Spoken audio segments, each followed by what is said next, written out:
Avant de plonger dans l'épisode, on veut prendre une trentaine de secondes pour vous dire merci. Merci d'être là, d'écouter, de commenter, nous challenger, faire vivre Intersection depuis maintenant plus d'1 an et demi. On arrive à la fin de l'année et honnêtement, on a l'impression d'être à un point de bascule. L'IA, les plateformes numériques, la concentration du pouvoir technologique, tout s'accélère. Ce qu'on croyait de la science-fiction il y a 2 ans est en production aujourd'hui. Donc, on est vraiment content de pouvoir décortiquer cette techno-là avec vous. On se retrouve en 2026, toujours motivé, prêt à continuer d'analyser le futur qui se passe à vitesse grand V. Alors, merci d'être là. Et maintenant, place à ce dernier épisode de l'année.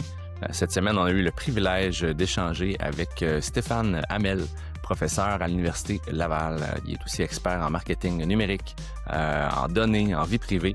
C'est un observateur très lucide des impacts réels de l'intelligence artificielle sur nos pratiques. Au cœur de la discussion, on a jasé notamment de la valeur réelle des données, pourquoi c'est largement sous-estimé cette valeur-là. On a parlé de la vie privée comme enjeu éthique, pas seulement légal. Aussi les limites des bannières de consentement et de la conformité de façade. Comme Stéphane est aussi enseignant, on a jasé de la place de l'intelligence artificielle dans l'enseignement. Est-ce qu'on devrait plus interdire ou apprendre à mieux s'en servir?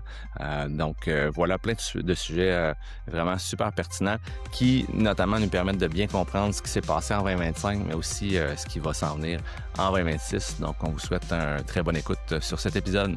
À bientôt.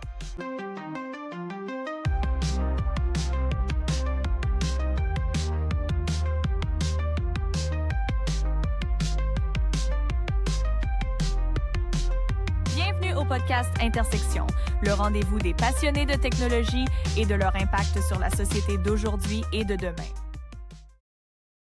Bon matin messieurs, bon matin Jonathan. Bon matin. Yes, bon matin Stéphane. Bon matin à vous. Stéphane Hamel qui est avec nous ce matin. En fait, on se prépare ce matin à un épisode, je pense, 23 du podcast Intersection, où on joint la technologie, l'impact sur la société. Puis avec Joe, ben là, on a décidé d'aller chercher Stéphane. Premièrement, Joe, comment vas-tu? Joe, premier? Je vais bien, à part qu'il fait un peu froid. Je reviens d'aller porter ma fille à l'école, puis je peux te dire que c'est vraiment parce qu'elle dit « Ah, papa, ce matin, tu viens-tu jusqu'avec moi, jusqu'à chez mon ami qui est à mi-parcours? » Finalement, j'ai fait « Bah, OK, il fait tellement froid, je vais y aller jusqu'à l'école avec toi, mais je t'avouerai que j'avais hâte de revenir à la maison. » T'avais hâte qu'elle soit rendue à l'école, ouais, c'est Ouais, ça. un petit peu. Un peu frisquet ce matin. Hey Stéphane, bienvenue sur le pod. Bienvenue avec nous. Ben, merci pour l'invitation.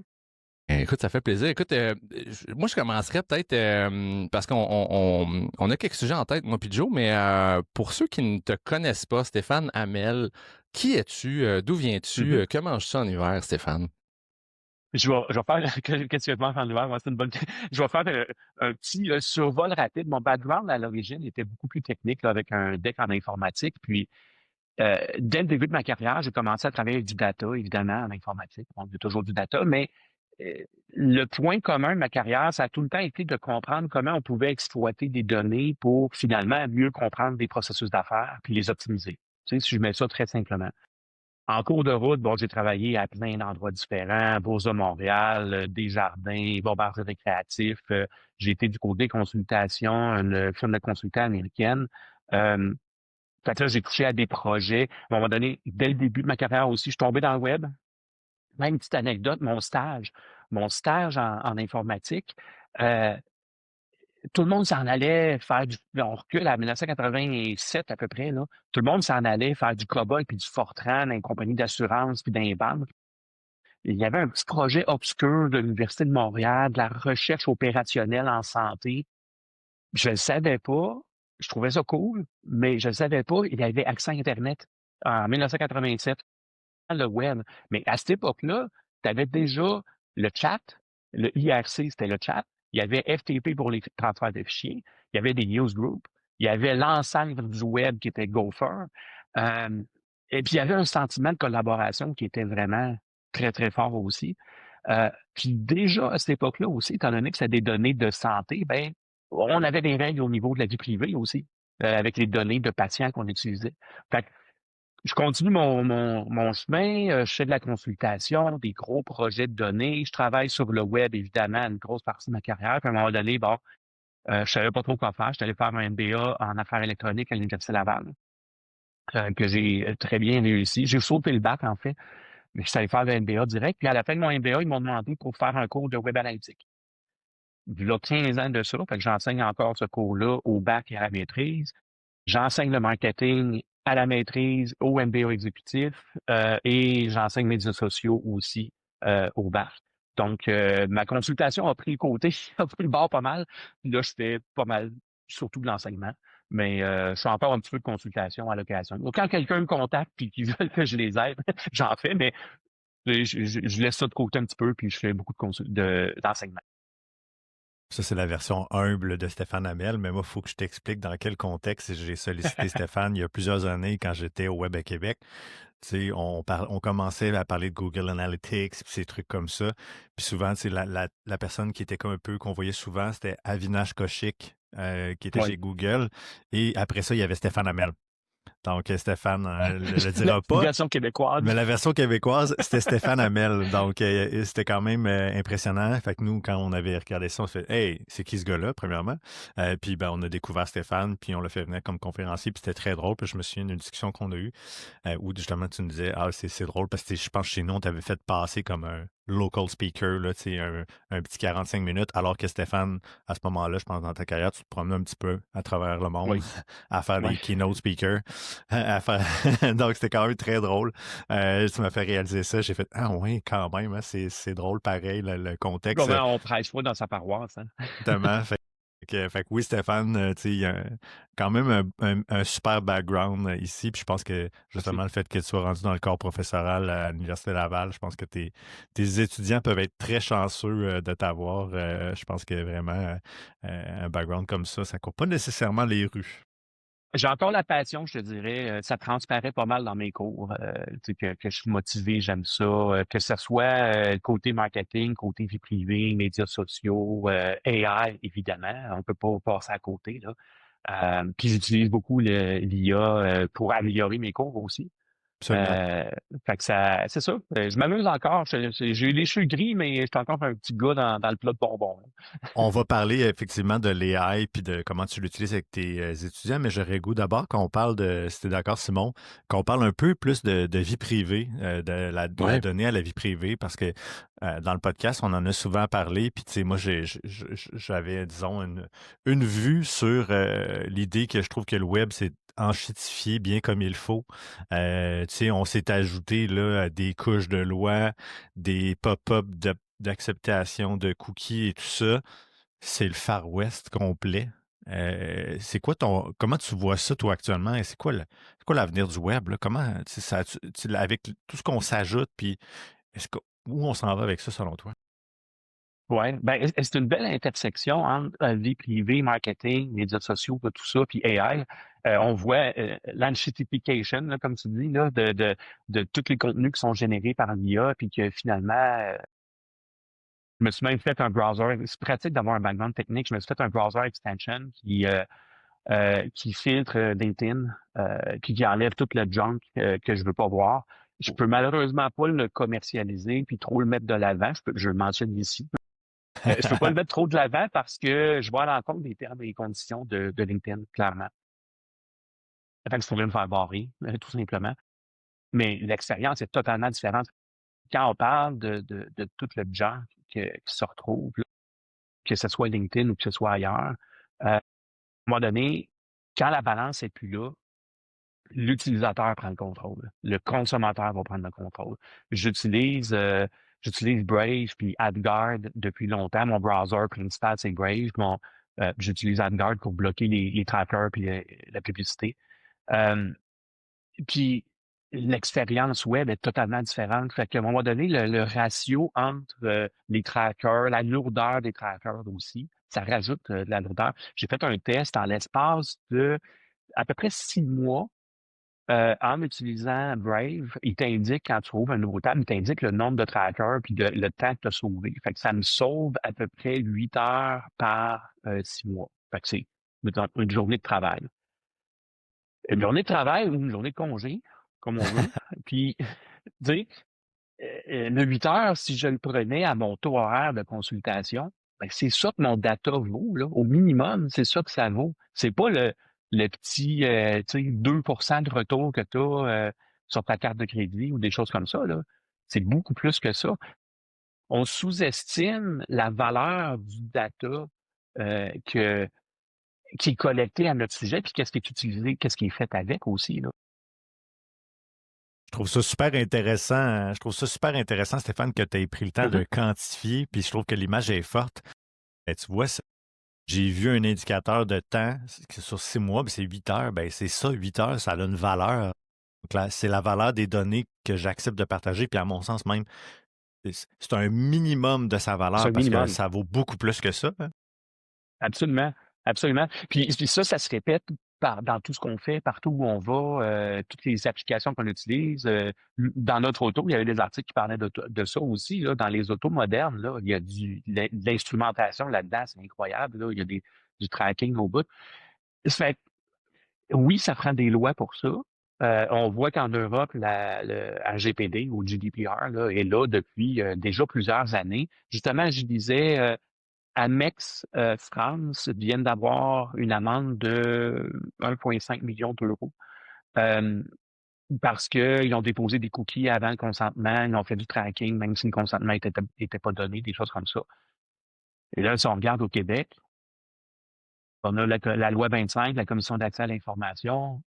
Jusqu'à maintenant, il se passe pas grand-chose, à part de l'éducation qui nous dit faites attention, partagez pas vos données, donnez pas votre mot de passe, votre NIP, des choses comme ça. Oui, OK, c'est beau, je pense qu'on le sait. Là. Puis je trouve ça plate parce qu'on remet tout le temps la responsabilité sur les utilisateurs, sur les consommateurs, de dire ah, faites attention, faites attention. Oui, mais parce que la source de la fuite de données, là, c'est pas le consommateur la plupart du temps. C'est les entreprises qui négligent la sécurité, c'est les entreprises qui n'appliquent pas la loi 25, c'est les entreprises qui font affaire avec plein de partenaires à gauche, à droite, qui n'ont aucune idée qu'est-ce qu'ils font avec le data. Puis après ça, on est surpris parce que des fuites de données, ben, à un moment donné, il faut que ça change. Je pense que ça va prendre quelques cas qui vont avoir de l'impact, que la Commission d'accès à l'information va faire, puis que là, on va se réveiller un peu plus. Sumo, ben, tu sais, puis là, on vit dans la tech depuis longtemps, là, à nos trois ensemble, puis j'ai toujours eu l'impression quand même au Québec, on était un peu à la traîne là, de tout ce qui se passait autour, là, tu sais, sur la planète. Fait que, tu sais, ça me surprend pas non plus. Puis comme tu dis, tu as l'impression qu'il va falloir une couple de gros cas saillants là, de fuite de vie privée intense pour que le monde se réveille, parce que sinon, on se réveille pas trop, puis tu sais, je t'écoute parler, puis tranche de vie, on dirait que je parle souvent de ma famille. Je vais parler de mon beau-père qui s'appelle Pierre, qui est dans la septuagénaire, tu sais, mais On pour salue lui, Pierre. on salue Pierre. Lui, pour qui il s'est acheté une nouvelle voiture, un nouveau pick-up ultra connecté. Pierre n'a rien connecté là-dedans. Il ne va jamais utiliser son GPS à l'intérieur de ça. Il se tient le plus loin possible de ça. Et c'est comme ça dans sa sphère de vie personnelle à la grandeur. Il veut être le plus coupé de tout ça. Puis, grand bien lui fasse, mais t'es aussi à l'autre bout du spectre la majeure partie de la population qui est comme let's go, take my money, take my data, take everything, tu sais, fait que...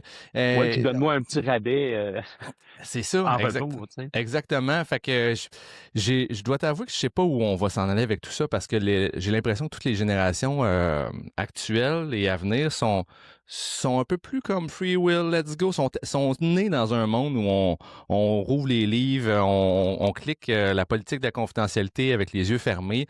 C'est tout qu'un monde dans lequel on est présentement, là. Oui, je suis d'accord avec toi jusqu'à un certain point. Ce qui est étonnant de voir aussi, c'est de voir que la génération plus jeune que nous, mettons, pas mal plus jeune que nous, oui, on grandit là-dedans, puis on entend souvent, moi j'entends souvent en tout cas, de la part de tout le monde, là, ah, j'ai rien à cacher, ah, ils savent tout de toute façon, il est trop tard, tu sais, mes données sont déjà toutes là.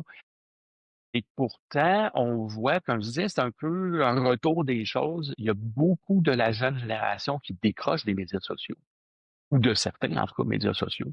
Il y a beaucoup de la jeune génération qui sont beaucoup plus conscients que peut-être nous autres de pas partager des photos où est-ce que tu vois tes enfants, par exemple, des choses comme ça.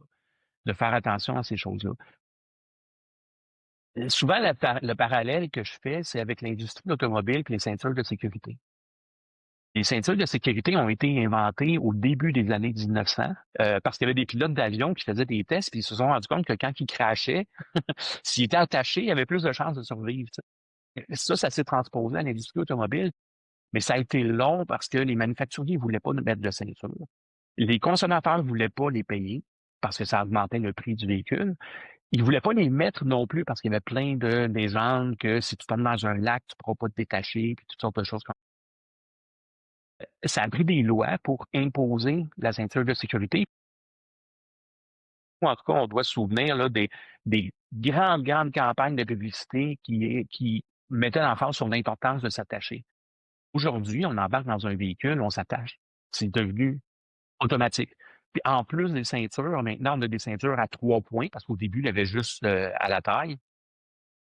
On a des coussins gonflables, on a des freins d'auto qui sont bien plus solides, tout ça. Si on fait le parallèle avec la vie privée, là, on est à l'époque où les manufacturiers ils disent ah non, non, nos consommateurs n'en veulent pas de ça, de la vie privée. On est aussi à l'époque où il y a des lois qui commencent à être mises, mais on ne veut pas payer plus cher pour le produit. Tu sais, on voit qu'il y a une résistance, puis tranquillement, ça va changer. Mais ça a pris une génération complète. Ça a pris 25 ans d'éducation avant que le monde s'habitue à mettre une ceinture de sécurité. J'espère que ça ne prendra pas 25 ans avant qu'on soit plus conscientisé de se protéger, là, de protéger notre vie privée. Puis tous les effets secondaires aussi qui sont venus, comme les coussins gonflables, tout ça, ben, augmentant les mécanismes de vie privée, ça force une certaine innovation. Puis il va y avoir d'autres choses positives qui vont venir de ça, je suis persuadé. Je suis content, Stéphane, tu me ramènes un peu sur le droit chemin. Puis ça veut donc dire que c'est pas peine perdue. Puis c'est vrai que j'ose croire que les nouvelles générations sont de plus en plus conscientisées à ça potentiellement, puis qu'il va peut-être avoir du changement. Mais ce que tu amènes, c'est que ça se fait pas overnight, ça se fait pas un week-end, ça se fait en plusieurs événements, ça se fait c'est générationnel à la limite un petit peu ça. Oui, c'est ça. Tu sais, si on prend, on est 3 là. Est-ce que vos données ont fuité? Oui. Oui. Oui, c'est déjà arrivé. Ouais. Oui, absolument. Au minimum dans des jardins, là, parce que Ouais. les jardins, c'est comme 8 millions de données, même plus que ça. Là. Même si j'étais puis plus client là, je l'ai déjà été, donc probablement Oui, que ça a exactement. fuité malgré moi. C'est ça, absolument. Puis si c'est pas là, il y a des fortes chances que ce soit ailleurs de toute façon. Moi, mes données ont fuité à de multiples reprises. Il y a eu des jardins, évidemment. Il y a eu U-Haul, que quand il réservait un camion, c'est peut-être encore comme ça aujourd'hui, là, il prenait l'information de ton permis de conduire. Puis il gardait comme ça ad vitam aeternam. Là, aucune procédure de destruction ou quoi que ce soit. Ben, mes données ont fuité à ce moment-là. Puis il y a eu d'autres occasions aussi. Ben, je me suis réveillé un matin avec une belle dette de 25 000 $ sur un prêt auto avec une banque avec qui je n'avais jamais fait affaire. En plus, on a Equifax, puis on a TransUnion. Ben, chez TransUnion, mon adresse de résidence était changée. J'habitais quelque part. J'étais allé faire un Street View pour voir l'adresse d'un bloc appartement quelque part à Montréal, là, alors que j'habitais en Alberta. Fait que, TransUnion ont corrigé l'info assez facilement, mais après ça, il faut que tu t'arranges avec la banque. Puis c'est là que ça a été compliqué. C'est là que j'ai perdu des heures et des heures, puis que c'est moi qui est le coupable à quelque part, là, parce qu'on démontre que non, j'ai jamais fait ce prêt auto-là, puis non, j'habite pas à cette place-là. C'est un peu ridicule. Là. Puis en plus, TransUnion, ils ont le culot de me dire ah ben nous, on prend ce que les banques nous donnent. Ah, mais ils servent à quoi dans l'équation? Une des plus grandes sources de fraude passe souvent par des Equifax et des TransUnion. Tu te ramasses avec un prêt, mais ils l'ont validé. Donc, ça a passé. Le chèque, il a été fait. Puis la banque, dans ses mécanismes, ils n'ont pas plus de contrôle que ça. C'est pas suspect que quelqu'un demande un nouveau prêt, puis by the way, j'ai changé d'adresse. Ça laisse pas un flag à quelque part. T'sais. Avec toute l'IA, justement, qu'on a, je peux pas croire qu'il n'y a pas plus. Puis là, quand j'ai essayé de savoir auprès de la banque, OK, c'est quoi qui est arrivé exactement? C'est-tu une erreur que vous avez fait? Une année, ils m'ont dit, c'est peut-être une erreur dans le numéro d'assurance sociale. Mais j'ai pas pu savoir. Est-ce que c'est une erreur de la banque ou est-ce que j'ai toujours cette épée de la là qui est là parce qu'il y a une preuve que mes données ont fuité qui pourrait être utilisée encore? C'est vraiment frustrant. C'est Vraiment. pareil, Puis, c'est tu sais, frustré, hein? puis des fois, ce qui est fâchant là-dedans, comme tu le dis, tu sais, je vais prendre l'exemple qui a été très médiatisé dernièrement. Là, je ne sais pas si vous avez vu passer la fraude Lara Fabian. Pour faire une histoire Oui, ben courte, il y oui. a un homme qui Hey, était non, tombé en Lara amour Fabian? avec Lara Fabian. Ben Donc, voyons. lui, il s'imaginait, là, il y a quelqu'un, évidemment, qui a épié ses médias sociaux, qui a vu finalement que le monsieur, il likait, dans le fond, toutes les posts, il commentait toutes les posts de Lara Fabian, l'a contacté avec une fausse identité comme étant Lara Fabian pour lui soutirer de l'argent. Le monsieur, il a payé un piano à 15 000 500 000, je piastres. pense. Oui. Finalement, il s'est endetté de 400 000 là. Puis, tu sais, on aurait tendance à croire, ouais, mais tu sais, clairement, c'est quelqu'un qui a des problèmes psychologiques ou. Non, non, non, pas du tout. Le monsieur, tu sais, à la base, il a l'air quand même relativement solide. Il s'est vraiment fait avoir. C'est quand même assez impressionnant. Il est obligé de vendre sa maison pour payer ses dettes. Puis moi, ce qui me fâche, puis pourquoi je Voyons parle donc. de cette histoire-là, c'est que je me dis, tu sais, on fait affaire avec une institution financière. Dans ce cas-ci, je me mets à liquider mon argent demain matin. Mm. J'aurais espoir qu'il y ait un petit mécanisme qui vienne me dire oups, on va faire un petit check-up. Il me semble que du côté de M. Joseph, non fictif, il me Mhm. semble que c'est pas normal, il a l'air à cacher out tout son argent. On va juste le contacter. Hey, ça va-tu bien? C'est correct? Ah oui, comment ça? Vous êtes en amour avec Lara Fabian? Au palais, red flag, you know? Tu sais, c'est comme, il y a peut-être un hameçonnage Ouais, mais là, là, ici. toi, si tu reçois un appel de ta banque, puis qui dit ah, on a détecté une transaction suspecte dans ton compte, ça va être quoi ta réaction? Tu vas dire Je vais oh, être vraiment je vais être content, honnêtement. oui, moi, je vais Ben me oui. dire ah, il y a peut-être une tentative de fraude. Non, mais Si la banque me contacte, là, ma réaction maintenant, c'est peut-être que je paranoïe, là, mais ma réaction maintenant, c'est de me dire non, non, non, c'est peut-être une fraude. Fait mais je que vais je vais raccrocher puis je vais moi-même retourner rappeler. C'est voir. ça. Tu sais, je vais Exact. faire OK, c'est Exact. bon, ben, je vous rappelle, tu sais, puis je vais rappeler, puis je vais parler à quelqu'un que j'ai contacté moi-même ou je vais me déplacer en caisse, tu sais. Mais je serais content qu'il y ait un mécanisme qui me dit hey, activité suspecte, contactez-nous ou tu sais, whatever. Je sais pas, je trouve qu'on a tendance à. Tu sais, nous, on signe finalement des ententes et des politiques que je trouve que souvent soulagent complètement les organisations. Puis ça, puis c'est un peu le cas, tu sais. Actuellement, quand on regarde ça, tous les services qu'on utilise, la responsabilité elle est 100% pelletée dans la cour de la personne qui l'utilise. Absolument.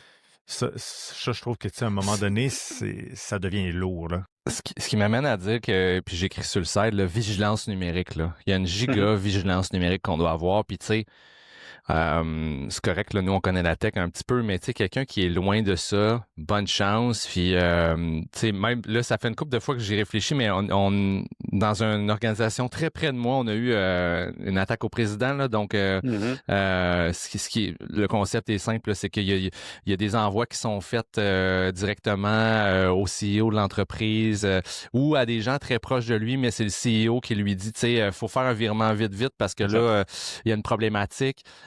Puis là, les gens à l'interne y croient et potentiellement font des virements. Puis tout ça vient du CEO, ce genre de choses-là. Mais ça prend une giga vigilance. Puis dans le lot de mon histoire à moi, je pense qu'on a tous une histoire dans le fond. Là, on connaît tous quelqu'un qui s'y est arrivé quelque chose. Oui, Puis puis il avait utilisé de l'audio, là, tu sais, c'était l'audio du oui. CEO qui était là, puis ça, c'est...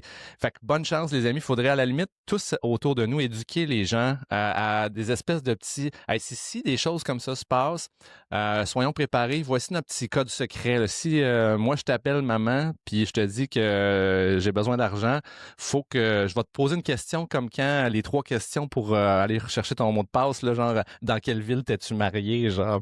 C'est ça. C'est assez fou. Le pire, c'est que c'est pas nouveau. Encore là, au début de ma carrière, à un moment donné, je travaillais sur un gros projet, bon, je vais le dire, là, chez Hydro-Québec, là. C'était un historique de barrages qui remontait dans les barrages, il y a énormément d'instruments, fait qu'il y avait beaucoup, beaucoup de data. On n'appelait pas ça du big data, on appelait ça juste je dis l'expression, mais un shitload de data, là. Fallait dealer avec 30 ans de barrages avec plein d'instruments. Mais j'étais administrateur de système, puis je travaillais avec un gars, je sais pas qu'est-ce qu'il est devenu, ce gars-là, je l'ai pas croisé dans ma carrière, mais le gars, mettons qu'il était vraiment, vraiment hacker.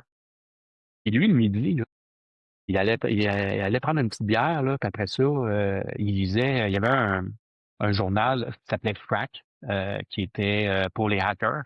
Puis il lisait ça. Le soir, après à job, il allait faire du dumpster diving, là, c'est-à-dire qu'il allait fouiller dans les poubelles des commerces pour aller chercher des documents où il y avait de l'information. il m'avait expliqué le mécanisme pour commander quelque chose puis le faire livrer. Ah, ben oui, ça existe encore. Commander le mécanisme, puis commander quelque chose, puis le faire livrer à une adresse, puis l'intercepter en cours de route, puis des choses comme ça. C'est loin d'être nouveau. C'est juste que là, il y a un volume, ça s'est mondialisé aussi. Il y a l'IA qui embarque là-dedans. Fait que les opportunités de frauder puis de faire des choses comme ça sont infinis. Là, faut pas sous-estimer le côté social engineering là, est encore très, très fort. Ben, c'est ça, les fraudes au président, c'est du social engineering. C'est de passer, oui, on sert de la technologie, mais c'est de toucher à l'aspect humain pour soutirer des informations que tu n'aurais pas autrement. C'est encore très fort. Dis-moi, Stéphane, est-ce que tu penses que justement l'ajout de loi, comme on le fait ici au Québec et tout ça, ben, est-ce que c'est suffisant? Est-ce que ça va être assez pour faire changer un peu les habitudes? Ben, je vois deux problèmes majeurs. Le premier problème majeur, c'est que tu as beau avoir une loi, mais si elle n'est pas renforcée, si elle n'est pas appliquée, ça sert absolument à rien. Puis là, c'est le cas actuellement. En fait, la Commission d'accès à l'information, qui est responsable d'appliquer la loi 25, sont beaucoup plus occupés avec des cas de vie privée qui touchent les ressources humaines, la santé et les finances. En ce moment, en tout cas, c'est ce qui semble être le cas. Leur attention est peut-être beaucoup plus portée là-dessus.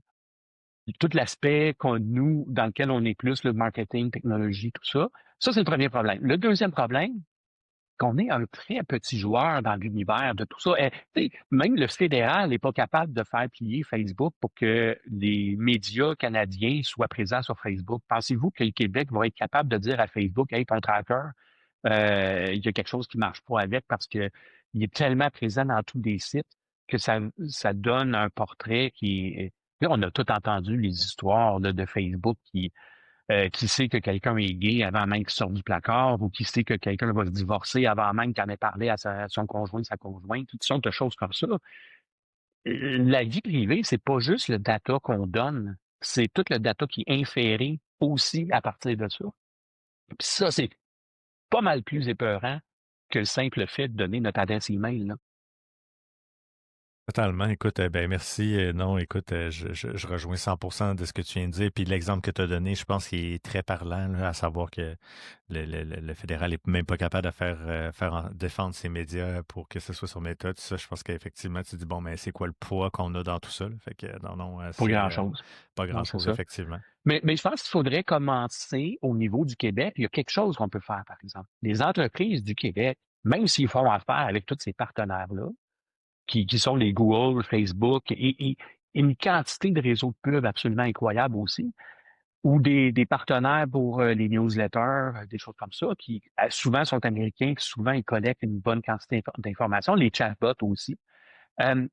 Le point de départ pour les entreprises, c'est peut-être de réfléchir un peu, de faire un inventaire, tu sais, de faire le portrait de questions actuellement, puis de dire finalement, ce partenaire-là, j'en ai-tu vraiment besoin? Est-ce que je pourrais l'éliminer complètement ou peut-être switcher, aller vers quelque chose qui soit un peu plus respectueux de la vie privée ou au moins qui soit canadien ou européen parce que les lois sont pas les mêmes. On est mieux protégé généralement, là, on est bien mieux protégé avec des solutions européennes qu'avec des solutions américaines. Déjà au départ, pas juste question de fuite de données, mais surtout question de lois qui permettent au gouvernement américain, puis là, on sait comment ça va aux États, à quel moment ils vont décider qu'ils se mettent la Patriot main Act. dans les données. Ben oui, tu sais, faut pas ce que je crains un peu, c'est quelqu'un m'avait raconté, quelqu'un qui est en vie privée m'avait raconté que aux Pays-Bas, il y avait des personnes âgées ou des personnes qui décédaient, puis le gouvernement savait pas, il décédait, il était seul, puis le gouvernement savait pas de quelle religion il était. Fait qu'il pouvait pas leur donner une sépulture selon leur rite religieux, des choses comme ça, même si c'était des gens qui étaient seuls. Fait que quand ils ont fait le recensement, ben, ils ont demandé la religion des gens. Qu'est-ce qui est arrivé après? L'Allemagne a envahi, ils ont pris le recensement, puis ils ont dit, ah ben tiens, on sait partout où est-ce qu'il y a des Juifs. Mais il ne faut pas sous-estimer, avec qu'est-ce qui se passe aux États-Unis, entre autres, mais ailleurs dans le monde aussi, une donnée qui a été collectée pour un but qui était positif peut être virée. tout ce qui se passe aux États envers les LGBTQ, des choses comme ça, envers les opinions politiques aussi. Moi, ça me fait peur, ça. J'ai des craintes pour ça parce que les données sont là et où ils peuvent être inférés aussi. Puis ils peuvent être inférés de la mauvaise façon. Ça fait que c'est ça, c'est dangereux. Dans le day-to-day, on se rend pas compte de l'impact de ces données qui peuvent paraître anodines là, tu sais, au day-to-day comme ça, mais l'impact que ça peut avoir si ça tombe dans les mauvaises mains, c'est sûr que c'est assez intense là. Tu sais, comme tu disais, Jonathan, d'entrée de jeu, j'ai fait beaucoup de conférences, puis il y en a une qui m'a marqué. J'étais allé en Europe, puis c'était une conférence purement marketing. Là. Il y avait à peu près au-dessus de 1000 personnes dans la salle, puis moi, j'avais des stats qui disaient, puis même aujourd'hui encore, là, quand on regarde le ratio de gens qui utilisent un ad blocker, Mm-hmm. des fois, ça va jusqu'à 50%. Mais là, on recule de plusieurs années. J'ai 1000 marketeurs dans la salle. Évidemment, je ne les ai pas comptés, mais j'ai demandé à main levée qui utilise un ad blocker. Je vous jure, là, c'était 70-80% du monde qui ont levé la main. Ben oui, ils Fait que savent, là, eux tu te autres, dis, ce qui se passe là, de l'autre bord. Là, ils sont comme, exactement, oui, oui. exactement. Fait que pourquoi, tu sais, le monde en marketing utilise des bloqueurs de publicité.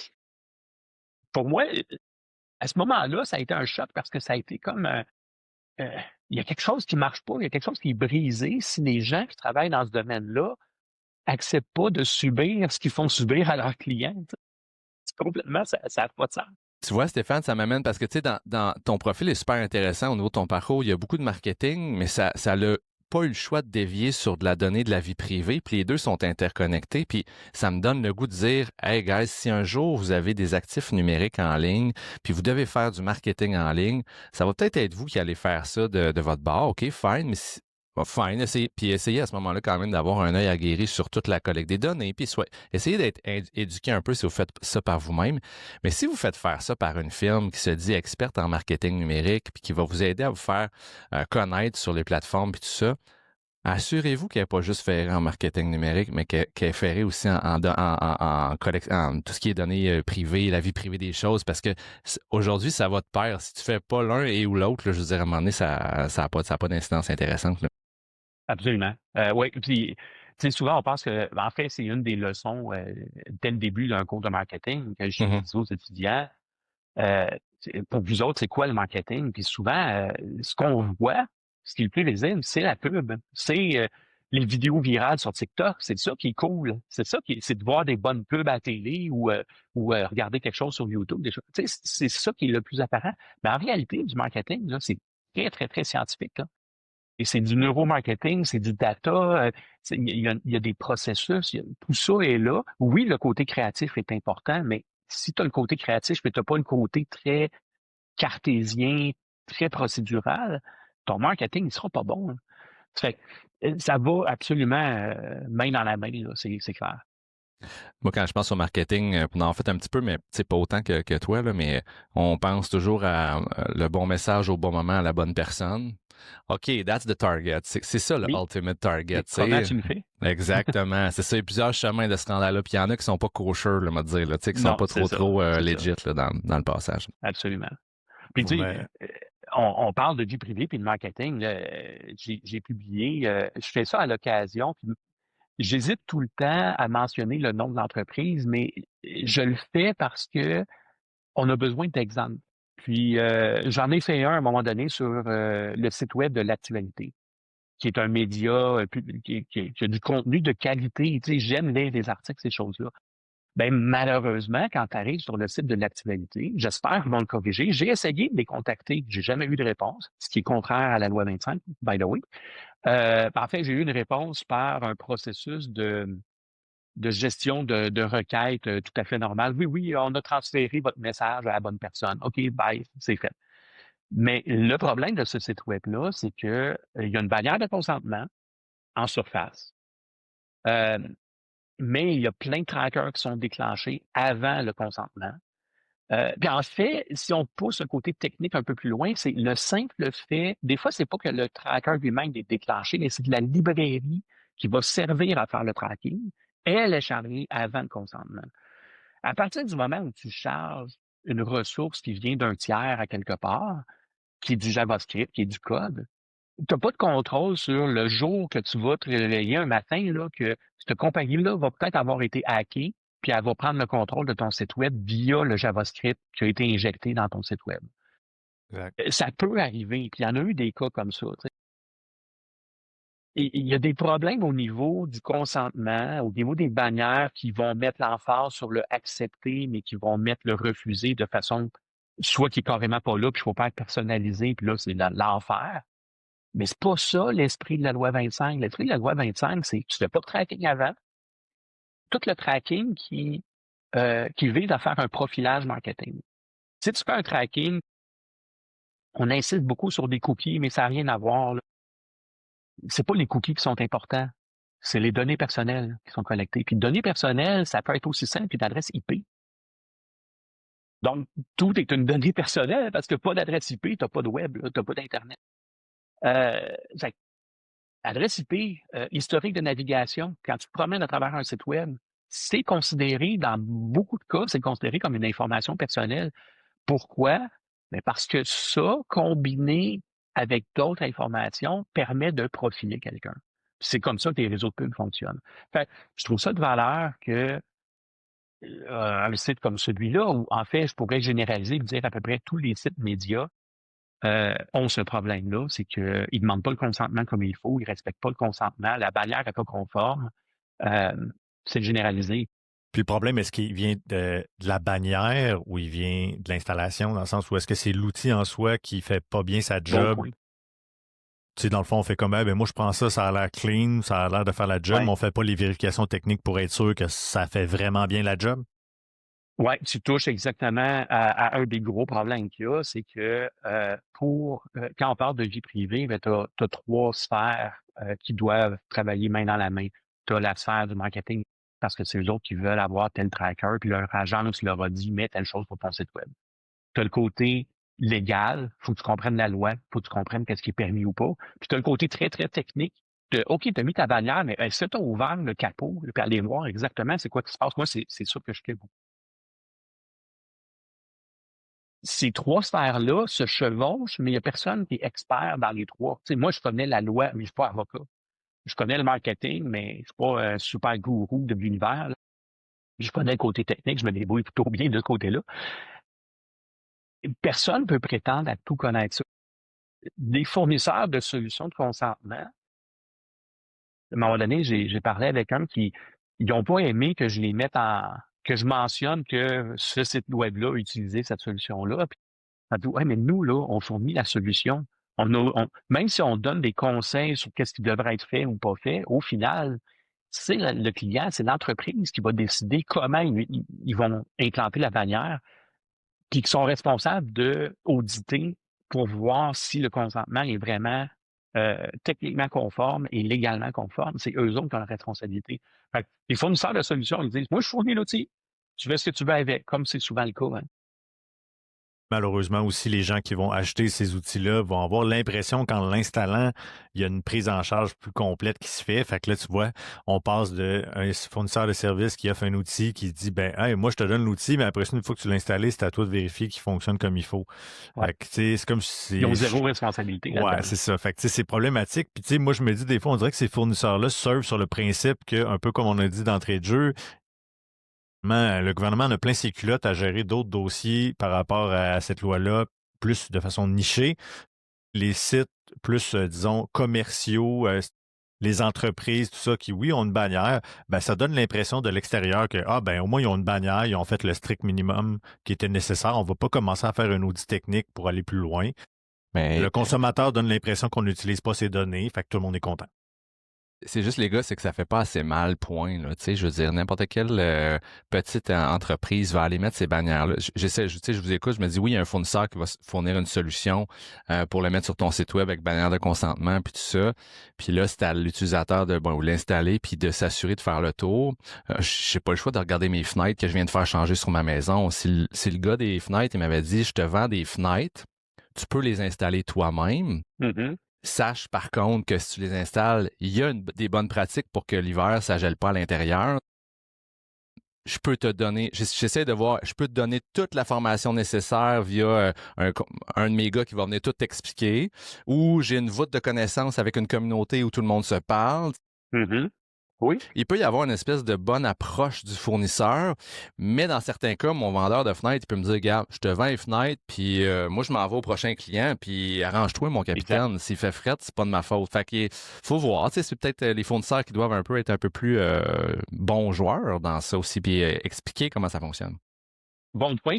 Si le fournisseur de fenêtres, à un moment donné, il y a plein de clients qui se mettent à se plaindre et disent que les fenêtres sont pas bonnes, puis le fournisseur fait juste dire ah, mais moi, c'est pas de ma faute, les fenêtres sont très, très bonnes, mais c'est le monde qui les installe et qui ne savent pas comment. Et à un moment donné, ça va retomber sur l'entreprise qui fabrique les fenêtres, là, ça n'a pas le choix. Puis, tu sais, en ce moment, là, on fait face à les entreprises gèrent la vie privée comme de la gestion de risque. C'est quoi le risque que je me fasse taper ses doigts parce que la commission d'accès à l'information vient cogner à la porte et dit hey, vous avez fait quelque chose. En ce moment, le risque, s'il n'y en a pas de risque, en ce moment, j'espère que ça va changer. L'autre façon, l'autre aspect, c'est quoi le risque que j'ai une fuite de données puis que ça ait une atteinte à ma réputation qui va avoir un impact financier. Là, déjà, on parle un peu mieux de business. On parle un peu mieux de dire hey, oui, c'est vrai, hein, si j'ai je subis, que ce soit une fraude du président ou que ce soit une fuite de données parce que la sécurité n'était pas là, puis mon mot de passe c'était ABC 1, 2, 3, ça revient au même. Là. Le consommateur, il va dire ouais, cette compagnie-là, je devrais-tu y faire confiance? Euh, Ce que j'essaie de mettre de l'avant, c'est de dire oui, la gestion de risque, mais penser un peu plus en termes d'éthique.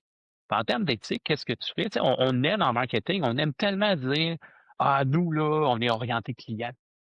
Nos clients, c'est ce qui est le plus important pour nous. Votre vie privée est importante pour nous. Hein? Combien il y a de politiques de vie privée qui commencent avec ça? Mettez-vous dans la peau de gros clients. Là.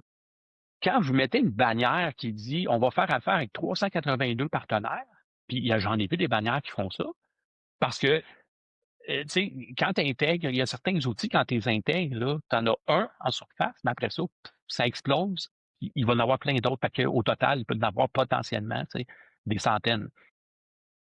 Si la vie privée est importante pour tes clients, toi, dans leur peau, puis dire hey, Roger qui va venir ou Pierre qui va venir sur mon site web un jour, là, il va réagir comment en voyant quelque chose comme ça? En voyant que j'y parle de cookies. Je comprends pas c'est quoi des cookies. Pourquoi vous ne me parlez pas de quels renseignements personnels vous allez collecter? La loi 25, elle parle pas de cookies. Elle parle de renseignements personnels. Fait qu'on a transposé quelque chose de l'Europe qui parle beaucoup de cookies, qui est une erreur à mon avis. Là. Mais la loi a été faite comme ça, puis il y a des raisons. Là.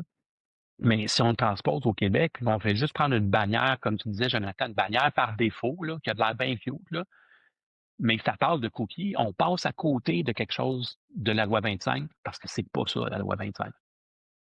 Super, écoute, c'est vraiment super éclairant ce que tu nous amènes, Stéphane. Puis en tout cas, j'espère que les gens vont chercher à être un petit peu plus, comment dire, vont chercher à vouloir s'intéresser un petit peu plus sur le sujet, puis à se rendre compte que c'est pas juste effectivement une histoire de bannière, puis qu'on règle le dossier, qu'il y a des impacts qui sont plus importants que ça. Ça m'amène peut-être à ouvrir la porte au deuxième sujet sur lequel on avait envie de te jaser ce matin. Et ben, mettons, on parle de vie privée tout tantôt, mais là, avec l'IA qui nous arrive dans les pattes, là, c'est quoi l'impact de l'IA sur la vie privée là, aujourd'hui? Ben, comme toute chose, hein, on peut voir la technologie comme oh wow, ça va être c'est horrible parce que maintenant c'est super facile de faire de faire un audio qui est fake pour faire de la fraude ou vidéo qui est fake ou tout autre chose. Il y a des fraudes en ce moment où est-ce que même un exemple très simple, là, un employé dit ah non, je peux pas rentrer au bureau aujourd'hui, je me suis cassé le bras. Puis tu sais, il peut le montrer, je me suis cassé le bras, mais c'est peut-être même pas une vraie vidéo. Tu sais, on peut imaginer tout. Où il y a de l'homme, il y a de l'hommerie. Fait que toutes les affaires qu'on peut imaginer, ben c'est possible. D'un autre côté, j'ai utilisé l'IA pour faire des tests pour dire va auditer ce site web-là. Puis là, évidemment, mon agent a été plus élaboré là, pour dire bon ben quand tu audites, tu dois faire telle chose. Fait que je lui donne ma connaissance. Puis là, j'ai fait des tests. C'est quand même très concluant. En tout cas, c'est très concluant pour ramener à la surface les choses qui m'auraient pris quand même un petit bout de temps à faire manuellement. mais que là, je l'ai instantanément puis que je peux répéter à l'infini. Et oui, je pense que l'IA va pouvoir aussi nous aider dans les banques à détecter des fraudes, des choses comme ça, là. Tu sais, c'est toujours la police et le criminel, là. Tu sais, Oui. ça aide jamais. Encore ce matin, là, je disais quelque chose qui disait les browsers AI comme j'utilise OpenAI Atlas. J'ai fait beaucoup de tests avec, puis là, je suis en train de tester de le mettre comme mon browser par défaut Ouais. pour voir. Il y a beaucoup de craintes. Ah, là, l'AI va voir tout ce que tu fais, puis non, non, non, mais j'ai regardé au niveau network, au niveau de ce qui est traqué. C'est pas pire que Chrome, là, de Google. Ben, en fait, c'est même moins, je te dirais. Euh, fait que, tu sais, je voyais un article qui disait que ces browsers-là, il n'y a pas d'adoption, c'est pas bon, puis ça va mourir. Tu sais. Oui, mais c'est probablement le même monde, ben, exactement. C'est probablement le même monde qui disait les images générées par l'IA, ça vaut rien parce que les mains ont 6 doigts. Tu sais. On sous-estime énormément l'impact que quelque chose comme ça peut avoir. Moi, je sais que dans mes cours, en tout cas, un étudiant qui va prendre Atlas, il va venir faire un examen en ligne, oublie ça, là. Et il prend Atlas, il dit fais-moi l'examen, puis bingo, la job est faite, là, puis ça va être très, très bon. Là. Ça fait que moi, comme enseignant, je fais quoi avec ça? Excellent segway que tu nous amènes, Oui. Stéphane. J'allais là, moi aussi, là. Ouais. Le volet, Mot le qu'on volet aime bien enseignement. utiliser souvent, segway, pour dire que tu Ouais. nous as amené là-dessus. Bien évidemment, tu as un rôle de prof. Donc, comment l'IA, justement, là, comment ça s'amène dans la pratique de prof aujourd'hui? Puis je pense que tu es très vocal sur le sujet et surtout aussi, je pense, un prof très ouvert sur l'idée qu'il faut peut-être embrasser ces technologies-là dans le contexte, dans le fond, de l'éducation. Là. Ben, c'est inévitable. Là. Quand ChatGPT est sorti en novembre 2022, 2022, j'ai commencé à l'utiliser tout de suite pour faire des tests. Puis, en janvier 2023, je donnais le cours de marketing pour les gestionnaires. J'avais une trentaine de gens qui sont des professionnels de l'industrie. On s'est mis à parler d'IA, puis je dit, ben, on va faire un petit exercice. On va générer un slogan pour une campagne hypothétique. La thématique va être telle affaire. Vous pouvez utiliser l'IA. Ils capotaient bien raide, là. Il y avait du fun, là. C'était comme des enfants dans un magasin de jouets, là. Ils ont adoré ça. Puis assez qu'on a pris quand même beaucoup de temps pour explorer. Puis ça, c'était en janvier 2023. Fait que ça m'a donné le signal tout de suite de dire, oh boy, peut-être que je devrais intégrer ça dans mes cours, puis plutôt que de dire c'est interdit, je vais dire c'est permis, mais voici les paramètres. Puis vous devez être transparent, vous devez le dire, vous devez le dévoiler. J'ai même à un moment donné fait un sondage à la fin de la session, j'ai fait un sondage anonyme pour dire vous le savez que c'était interdit dans l'examen final. Mais entre nous deux, là, l'avez-vous utilisé pareil? Ça a-tu qu'est-ce que je suis Fait que curieux de devinez quoi? savoir. C'est sûr qu'ils l'ont utilisé. Moi, j'ai amélioré énormément mes cours. Mais ça veut dire j'ai amélioré aussi les évaluations que je fais. Mes attentes ont grandi dans les évaluations parce que je sais qu'ils peuvent l'utiliser. Puis je mets des pièges dans mes examens. Moi, le cours de marketing, juste ce cours-là, j'ai 200 étudiants, puis c'est 100% en ligne. Comment tu fais pour faire des évaluations? C'est pas évident, là. Fait que j'ai comme pas le choix de faire des examens en ligne, mais je mets des pièges dedans. Une petite anecdote. La première fois que j'ai fait ça, il y avait une question qui parlait de la garderie des petits pieds, puis là, il y avait un scénario. Ben, il y a quelqu'un qui a répondu: «Les gens qui souffrent de petits pieds, nanana». Parce que l'IA est pas capable de comprendre la subtilité de dire: «C'est la garderie qui s'appelle petit pied».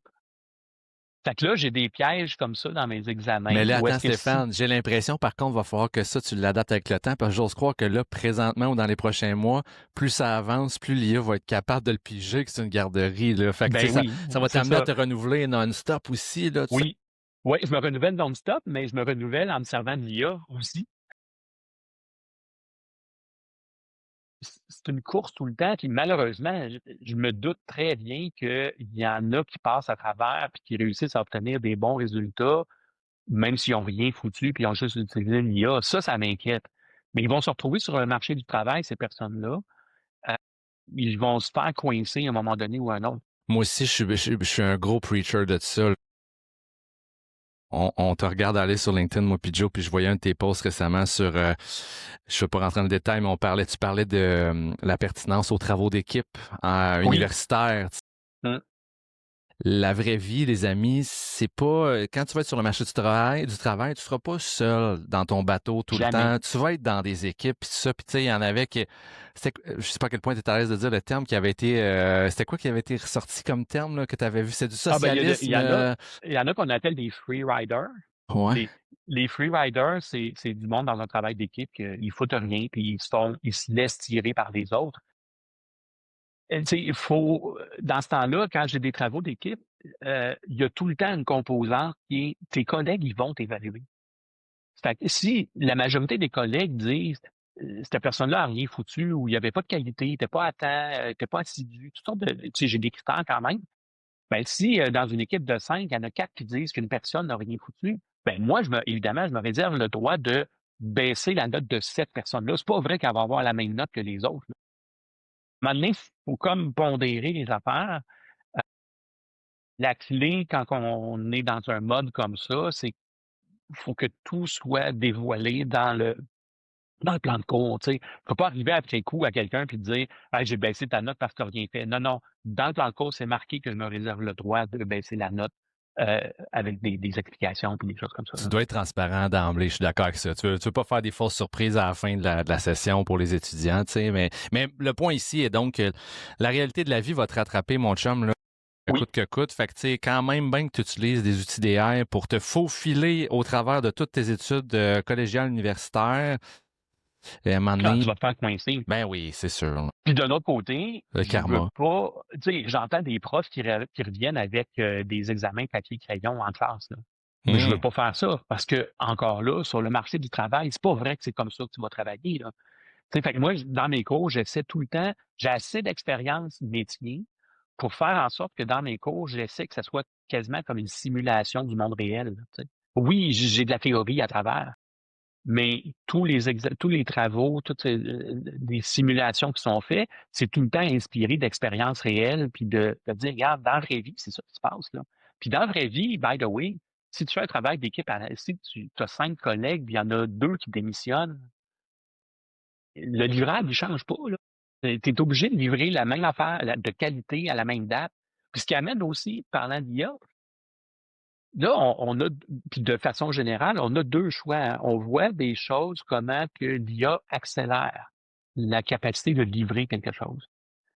Que vous soyez un étudiant ou que vous soyez en entreprise, là, tu as le choix. Est-ce que tu vas te servir de l'IA pour livrer la même affaire qu'avant, plus rapidement? Fait que là, tu peux faire plus de jobs plus vite. Fait que tu vas chercher d'autres clients ou plus tu dis, il va faire plus d'argent.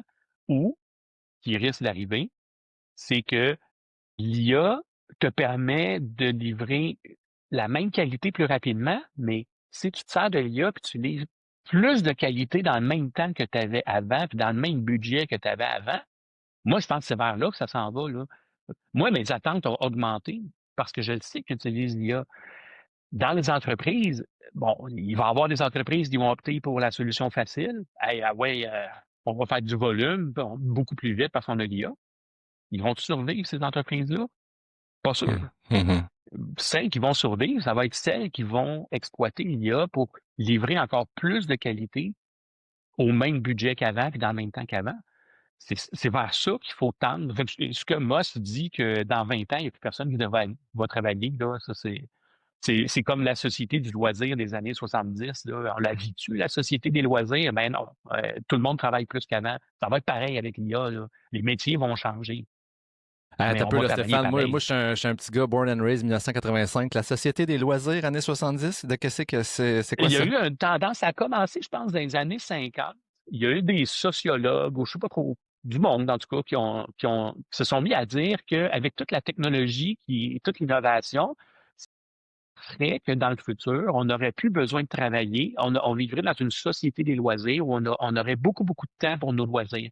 Ça a commencé la théorie dans les années 50, si je ne me trompe pas, mais dans les années 70, c'était là qui c'était le plus fort qu'on aurait la société des loisirs. Là, aujourd'hui, la seule façon qu'on pourrait avoir une société des loisirs, exactement, la seule façon d'avoir une société des loisirs, ça serait de vivre comme dans les années 70. Oublier Internet, oublier 36 postes de télé ou plus, oublier Spotify, oublier tout ça. Si vous vivez comme ça, vous allez avoir du temps pour vos loisirs en tabarnouche. Ça ne coûtera pas cher.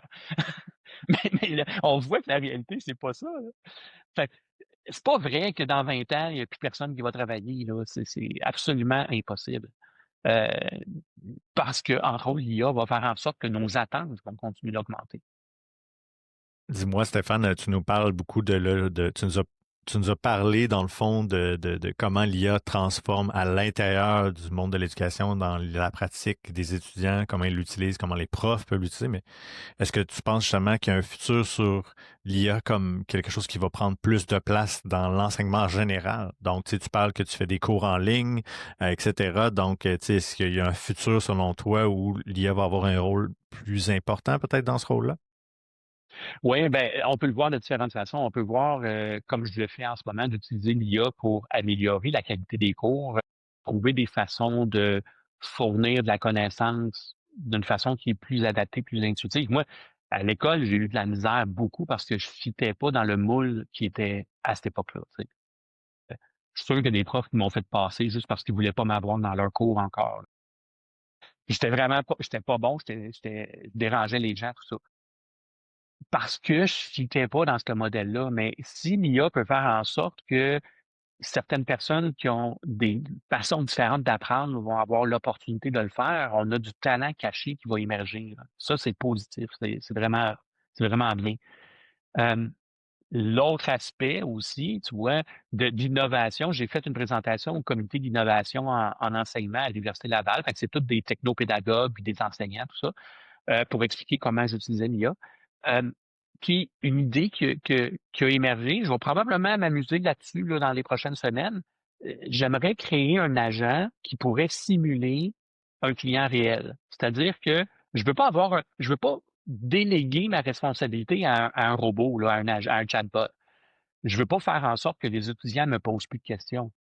Puis je veux pas faire en sorte qu'ils fassent juste se retourner vers un chatbot puis que toute la matière du cours soit là. Mais si je fais une simulation d'une recherche marketing pour l'exemple que j'utilise en ce moment, c'est un travail qui porterait sur Simons, qui est un beau succès entrepreneurial, commerce, tout ça. Je ne peux pas demander aux étudiants de contacter le président de la compagnie. Là. Monsieur Simons, je pense qu'il y a d'autres choses à faire que d'avoir 200 étudiants qui le contactent, mais pourrait peut-être faire un chatbot qui joue le rôle de Monsieur Simons et qui pourrait répondre à leurs questions en fonction des paramètres que moi, je vais lui donner. Que si l'étudiant demande simplement c'est quoi vos objectifs, c'est peut-être un peu trop flou comme question. Puis là, le chatbot dirait ouais, mais donne, peux-tu préciser? Créer quelque chose, une simulation avec un chatbot, je trouve que ça pourrait donner une occasion d'avoir une façon d'apprendre qui est différente. C'est un outil Encore là, qui supplémentaire. va représenter la vraie vie. Fait que ça, c'est quelque chose qui a émergé de votre discussion, de ta discussion. Ben, là. j'y avais pensé avant la présentation. J'ai demandé la possibilité de faire un projet, d'avoir un peu de budget là, pour pouvoir le faire. Ça va prendre peut-être des licences, des choses comme ça. Puis ça me prend du temps aussi. Là. Je suis passionné, j'aime ça, mais maintenant le bénévolat, il y a des limites aussi. Ouais. Ben, ça se peut que je le fasse pareil de toute façon. Peu importe, parce que je suis passionné, tu sais. Fait que, mais c'est ça, c'est de penser, puis j'imagine dans l'entreprise, des scénarios comme ça peuvent arriver aussi. Là, on parle beaucoup Copilot qui peut être sécurisé en entreprise, avoir accès aux documents, puis tout ça. Un cas exemplaire, c'est justement des entreprises qui ont fait ça. Puis là, quand quelqu'un a demandé c'est quoi le salaire du président, ça a sorti parce que le réseau à quelque part, le document se retrouvait quelque part, l'information se retrouvait quelque part. Fait que si vous branchez Copilote sur votre réseau interne, il y a peut-être un petit audit avant de faire, tu sais, pour s'assurer que les paramètres sont bien contrôlés, de ne pas l'ouvrir à toutes, mais de sélectionner quel projet, quel dossier doivent être accessibles. Mais il y a du potentiel. T'sais, mettons, là, je dis un exemple de même, mettons, ça clique, là, supposons là, que tu aurais à faire ça clique aujourd'hui, là. Père qui repartirait pas dans un gros processus de dire: «Ah, il faut faire la collecte des besoins, trouver un fournisseur, nanana». Hey, mais c'est parce que les besoins, ils ont pas changé, là. Tu as des autos, tu as des conducteurs, tu as des permis, ils sont renouvelables. Allô? Le modèle d'affaires est pas bien compliqué. Le volume de données est pas si gros que ça non plus, là. Tu as, tu sais, mettons, j'arrondis, tu as 10 millions de personnes au Québec, c'est pas tous des conducteurs. Tu as combien de véhicules? Mettons que tu en as 20, 30, 50 millions. C'est rien à cette heure. Fait regarde, tu sais, tu prends une AI puis tu lui dis: «Regarde comment ça marche aujourd'hui, ça a été fait v'là 30 ans en COBOL, en Fortran ou peu importe ou, en C++, whatever». Tu dis: «Regarde, je veux refaire la même affaire, mais corrige les processus». Il me semble qu'il y a quelque chose à faire avec l'AI pour aider SACLIC peut-être ou d'autres entreprises que je nommerai pas. SACLIC est trop facile. À mon métier, je suis à l'Université Laval, puis j'accompagne des startups, puis j'aborde aussi le concept de quand tu startes une business, puis il fut un temps où on disait t'es mobile first. Ouais. Tu sais, quand on concevait un site web, on se disait hey, OK, Oui. avant de concevoir un site web en version desktop, en version ordinateur, à un moment donné, il y a un shift chez les designers qui était comme on va le faire en mobile first. Tu sais. Puis là, en ce moment, la tendance, puis que j'embrasse pas mal, c'est de créer une business en étant tout en étant AI first. Fait Oui. que tu sais, c'est sûr qu'un SAC de ce monde, là, ils partent avec des je vais dire des clauses grand-père, des vieilles affaires, des legacy là, systèmes, c'est une autre affaire. Mais la beauté aujourd'hui, c'est que si vous avez le luxe de partir, en anglais, on dit from blank slate, là, from Oui. clean slate, là, tu pars de rien, de feuille blanche. Si vous embrassez ces technologies-là de la bonne manière, vous partez avec des fondations assez solides. Ça, c'est super intéressant. Stéphane, on pourrait faire 8 épisodes avec toi. Là. Je t'en passe un papier. C'est vraiment super intéressant. Moi, comme on ne veut pas étirer, moi, j'ai une question peut-être un peu pas inspirationnelle, mais je veux voir un peu ton look là-dessus. Tu sais, moi puis Joe, on aime bien ça faire en fin d'année une espèce de c'est quoi qui s'en vient en boule de cristal 2026? Qu'est-ce qu'on voit un peu qui s'en vient? Les tendances. Toi, Stéphane Hamel, en 2026, là, le monde tech, data, privacy, teaching, whatever, tu sais, y a-tu des choses que Stéphane Hamel a un peu dans sa mire, se dit, ouais, l'année prochaine, il y a des choses qui vont se passer dans cet angle-là? Ouais. D'un côté, si je prends mon chapeau plus marketing, on voit déjà ça émerger. Dès qu'une entreprise fait des choses avec l'AI, puis que ça devient évident, ça peut leur péter dans la face. Parce que l'humain cherche encore l'humain. Ça, j'espère que ça va rester. Fait que les choses qui sont originales, tu sais, tu rentres dans un magasin puis tu as un bon service à la clientèle, tu dis waouh, hey, ce film, ça fait longtemps que c'est pas arrivé, tu sais. Fait que, cet aspect-là, les entreprises qui vont se démarquer avec une relation clientèle, un marketing honnête, transparent, tout ça, vont gagner, je pense, en 2026. Puis de l'autre côté, exactement comme tu disais, on a, que ce soit une start-up ou que ce soit une entreprise bien établie, je parlais à quelqu'un qui travaille dans une grande entreprise québécoise, puis ils ont un gros projet de refonte technologique, tout ça, puis ils s'enlignent pour faire ça comme avant. Non, faites pas ça, là. Encore là, les besoins n'ont pas changé. Les besoins n'ont pas changé. La façon de le faire peut être améliorée. Le processus a peut-être besoin d'amélioration, mais faites plus de la tech et de l'informatique, là, comme dans le temps, là, grande collecte de besoins, grande analyse, puis là, du développement qui finit plus. L'AI est là pour aider pour ça. Le gros point pour 2026, c'est que ceux qui vont réussir avec l'AI, ça va être ceux qui comprennent les concepts. Tu peux pas utiliser l'AI si tu sais même pas quelle question tu dois poser. Pour comprendre, pour savoir quelle question tu dois poser, il faut que tu comprennes les concepts. C'est pour ça que j'enseigne. Fait que c'est ma conclusion finalement. Mon petit pitch devant. Très cool, très cool. Merci pour cette vue-là un peu sur 2026. Je pense que je relate, je veux le dire en franglais, là, beaucoup avec aussi le côté, on dit souvent business to business, mais moi je dirais H to H, human to Oui, human, c'est très, très, ben oui, très important. c'est ça. Cool. Ben écoute, Stéphane, un gros plaisir. Joe, avais-tu des points avant de closer ça J'en aurais trop. harmonieusement? J'en aurais trop. Fait que, mais je savais, j'étais persuadé qu'on allait connecter ce matin puis que ça allait donner effectivement ce genre d'épisode-là. Tu as été super, comment dire, très, le mot m'échappe, généreux Ah, de tous merci. tes Ça fait plaisir. conseils, ton overview, ta perspective sur ça. C'est super le fun. Puis c'est exactement ce qu'on cherche à faire. Puis Simon et moi, dans la dernière année, on a pris un vilain plaisir. Au début, on a eu quelques invités, mais on se rend compte que c'est quelque chose qu'on a beaucoup de plaisir à faire puis qu'on va continuer de faire. Donc, vraiment un gros, gros merci d'avoir accepté mon LinkedIn cold message. Même Ah, si c'était dans pas les cold, on faits, était déjà non, c'est ça, connectés. exact. Puis Mais n'empêche, en plus, je dis tout le temps, le service après-vente est inclus, là. Fait que s'il y en a qui ont des questions, ils veulent des follow-up ou quoi que ce soit, sure, gênez-vous pas. Vous pouvez me trouver facilement sur LinkedIn, entre autres. Mais absolument. Fait merci beaucoup que encore pour l'invitation. c'était Ça super fait. le fun. Merci beaucoup, Stéphane. Yes. Salut bien. Bonne journée. Salut. Salut. Bye. Bye.